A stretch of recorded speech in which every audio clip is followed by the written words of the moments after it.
السلام عليكم بنات، كيف دايرين؟ لاباس عليكم؟ بخير، اموركم هانيه. كنتمنى من كل قلبي الفيديو ديال اليوم يلقاكم بخير وعلى خير وفي صحه جيده، وتكون اموركم واحوالكم كلها على خير يا رب. نهار جديد وفيديو جديد. الفيديو ديال اليوم هو عباره على روتين ديال من بعد الفطور، كيفاش كدوز عندي العشيه او لا هكايا مورا الفطور. حالي حال كل مغربيه او العربيه كتبقى لها روينه ديال الفطور. قولوا لي بعدا كيف غاديين مع رمضان، كيف غاديين مع الصيام، كيف غاديين مع الشهيوات؟ كاينين شي شهيوات، كاينين شي طبيلات هكا متولين. صراحه تبارك الله على جميع النساء المغربيات او العربيات، يعني كيحطوا كل ما لذ وطاب. الطبله تبارك الله كتكون مليئه بالشهيوات وبالهكايا الاطباق المتنوعه.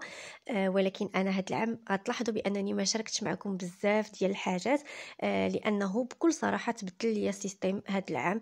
قررت باش انني ما نجهدش راسي هكا بزاف في الكوزينه ونبقى واقفه واحد المده طويله. السبب الاول هو انني تقريبا كنصوم بوحدي، يعني هكا اختي كطلع عندي مره. الزوج ديالي هكا مره حتى هو كيجي، ولكن اغلبيه الاحيان يعني كندوزو بوحدي. فقررت انني نبقى ندير حاجه وحده او جوج الحاجات، والله يجعل البركه. كل نهار ورزقه، كل نهار واش هو ديالو. كنشارك هكايا مره بعد هكايا الطبيلات اللي كيكونوا بساطين جدا في الانستغرام. انا غنخلي لكم في صندوق الوصف لتحت الا بغيتوا تتبعوني كذلك على الانستغرام. اليوم البنات كان فطور اللي هو اسهل فطور كيدوز عندي، ما كتبقاليش موراه الروينه ولا حتى شي حاجه، واللي هو ملي كندير شي حاجه في الفران اولا ملي كندير هكايا طويجين بالخضيره اولا بالبصله والزبيب، هكا طاجين باش ما كان، وهكايا خضيره وواحد الكويز ديال العصير.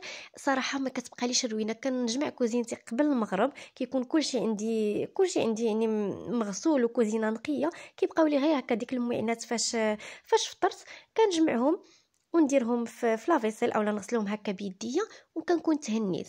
كربح الوقت، كربح صحتي، وكربح الوقت باش انني نصلي يعني التراويح ديالي في وقتهم، انني نصلي صلاه العشاء في وقتها، انني نقرا ما تيسر من القران. وان شاء الله يعني عندي اهداف كبيره هاد الشهر هذا باش انني نختم جوج ختمات ان شاء الله يا ربي تقدرني عليها.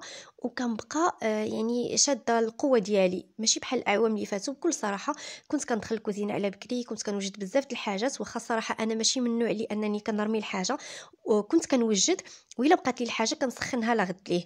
ولكن هاد العام قررت انني ما نجهدش راسي. كنت كندخل هكايا مع جوج ونص الكوزينه، من ديك الساعه حتى كتاذن عليا المغرب في الكوزينه. كنحط داك الطبيله اون فوا كنفطر صافي كنترخى، خاصني ولا بد نتكا واحد شويه. كنتكا كنوض دايخه، خاصني كويز ديال القهوه. ملي كتشرب داك الكويز القهوه كتلقاي صلاة العشاء فاتت والتراويح فاتوا، يعني عاد كتصلي انت بوحدك، يعني فاتك الوقيته ديال التراويح عاد كتصلي بوحدك، عاد كتنوضي لديك الكوزينه كتلقايها كلها مرونه. يعني نحاولوا على راسنا واحد شويه. ومع هاد الغلاء ديال الاسعار اللي ولا البنات، نفكروا في الناس. راه كاينين الناس اللي ما لقاوش ما ياكلوا البنات، كاينين الناس اللي ما عندهمش ما ياكلوا. وحتى الا صايبنا واحد الكميه اللي هي مهمه وتكون طبيله منوعه، ما فيها باس. الا كان شي واحد مثلا هكايا في الحومه ديالنا كنعرفوه مثلا كيجلس فواحد البليصه او لا هذا، نصايبوا له واحد البلاطو يكون على حقه وطريقه حتى هو، ونفرحوه به، نديوه له في الوقيته ديال الفطور يفرح به ويدعي معنا، وعندنا اجر كبير بزاف البنات. الحمد لله. الانسان خاصو هذا الشهر هذا يفكر حتى في اللي ما لاقيش ما ياكل. ماشي المسكين، حنا كاملين مساكين، كاملين تحت رحمه الله، ولكن كاين الانسان اللي ما لقاش ما ياكل، يعني كيتسنى باب الله ورزق من عند الله سبحانه وتعالى، ونفرحوه به ونديو اجر ونديو دعيوات ديال الخير. وهنا البنات كما شاهدتوا معايا في الفيديو، الكوزينه ما كانش عندي مرونه بزاف، كانوا بقاو لي غير داك المعينات هكايا فاش فطرت. صراحه ملي كندير الطاجين كنديرو شويه بزايد باش كيبقى لي هكايا الغدا ديال الوليدات ديال لا غد ليه. كنتهنى ما كنبقاش نفكر شنو غادي نوجد لهم الغدا. الكوزينه ماشي دائما كتكون هكايا، يعني بكل صراحه كاين شي خطرات اللي كنتدرك بالوقت، كتاذن عليا حتى انا المغرب في الكوزينه. ومني كتقوي عليك قوه الشهيوات وهذا، راه بطبيعه الحال راه كتبقى لك الكوزينه مرونه، واخا كتصارعي مع الوقت باش انك يعني اللي وسختيها مثلا تغسليها وتحيديها من الطريق وتطرفي الكوزينه وهذا. ولكن ملي كتبقى ديك ربع ساعه المغرب راه كتبقى هي كتزربي، يعني باش تحطي داك الطبيله كتبقاي غير كتزربي.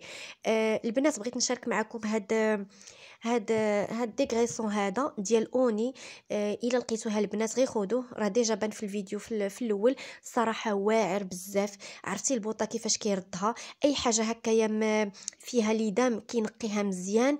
بحال فيه ماشي فيه جافيل، بحال فيه جافيل. المهم كيحيد الاوساخ بواحد الشكل اللي هو واعر بزاف. انا بعدا عجبني حتى هكا في شي طاش مثلا، في شي مثلا في هكايا في الطابي، ولا مثلا في الطلامات، اولا في شي حاجه هكا قاسوها لك الوليدات اولا هذا، غير رشيه ما تخافيش. واخا تكون الحاجه ملونه ولا فيها الالوان، راه ما كيكشفها ما حتى شي حاجه، والطبعه كتحيد في البلاصه. خليه واحد 3 دقائق ولا 2 دقائق، ومسح هكا بشي فوطه اللي تكون قاصحه، وراه كيحيد الطبايع واعره البنات. من بعد ما كنجمع هكايا الروينه، يعني ملي كتكون عندي الكوزينه هكا خفيفه البنات، كيبقاو لي مثلا غير الماعن ديال الفطور، كنحاول انني نزرب عليهم يعني في مورا الفطور.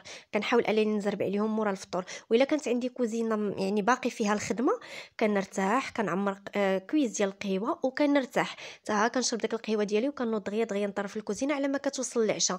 ومني كتكون عندي هكا خفيفه كيما اليوم في الفيديو، يعني كنصر بهم عليا، كنصايب هكا كويس ديال القهوه، نحط معاه هكايا كيكه اولا اللي كان هكايا غير شي شويش ديال سلو اولا غير كويس ديال القهوه هكاك، وكنرد به كما كنقولوا المجاج. صراحه القهوه ولا بد يعني ضروري مورا الفطور كويس ديال القهوه هكا، سورتو معصره وتكون هكايا بالاعشاب كل مره وباياش كنسمها. عشاق القهوه ضروري كويس ديال القهوه مورا الفطور، وعشاق ديال الاتاي كذلك ضروري بريري ديال الاتاي مورا الفطور. هنا عاد كنحسوا براسنا راه حنا فقنا وفطرنا، يعني عاد كنحسوا براسنا راه حنا فطرنا النيس. لان الفطور الاول كتكوني غير فيك الجوع ولا فيك العطش، خاصك تاكلي، ولكن باش يفطر الدماغ ديالك خاصك كويس ديال القهوه اولا كويس ديال الاتاي. كل واحد سبحان الله وباش وشنو كيعجبو. صافي غادي ناخذ البلاطو ديالي وغادي نمشي للبيت هكايا.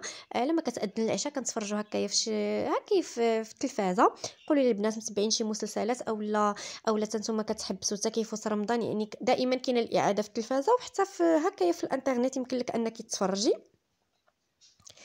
كنشرب داك الكويس ديال القهوه. كان كنجمع عاوتاني البلاطو ديالي، ما كنخليش في بلاصتو. الا كنت هكايا غنغسل ديك العصاره ديال القهوه، كنغسلها وكنحاول انني نوجدها للسحر باش كنتهنى مع راسي. كنخلي الكوزينه ناضيه كيف ما كنقولوا، وكندوزو دابا العبادات. اللي الصراحه انايا كيعجبني ندير واحد الطقوس خاصه في رمضان، تكون عندي الريحه ديال العود، الريحه ديال الند، يكونوا ملابس ديال الصلاه والصلايه ديالي يكونوا معطرين بحال هكايا. كل نهار وكيفاش، مره نشعل الند، مره ندير هكايا المبخره، ندير العود، كل نهار وكيفاش صراحه. وتمني كيكونوا الوليدات هكا ملي كينعسوا لي في الساعه هكايا مع المغرب اولا مورا المغرب واحد شويه، ما كذبش عليكم كنرتاح. كتأدي داك الواجبات الدينيه ديالك على خاطرك وفرحتك، يعني كتركزي مع داكشي اللي كديري. باغ كونطخ ملي كيكونوا فايقين، يعني هذا كيبكي من هنا، هذا كيشكي من هنا، هذا خاصو هذا خاصو هذا، يعني كتروني واحد شويه في الصلاه ديالك وفي قراءه القران عفوا، ما كتركزيش. هذا ما كيمنعش اننا يعني ما ناديوش هاد الواجبات هادو.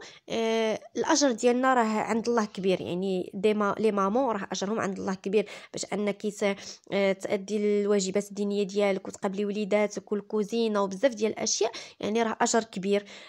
صافي البنات غادي نصلي هكايا صلاه العشاء والتراويح، وغنقرا ما تيسر من القران.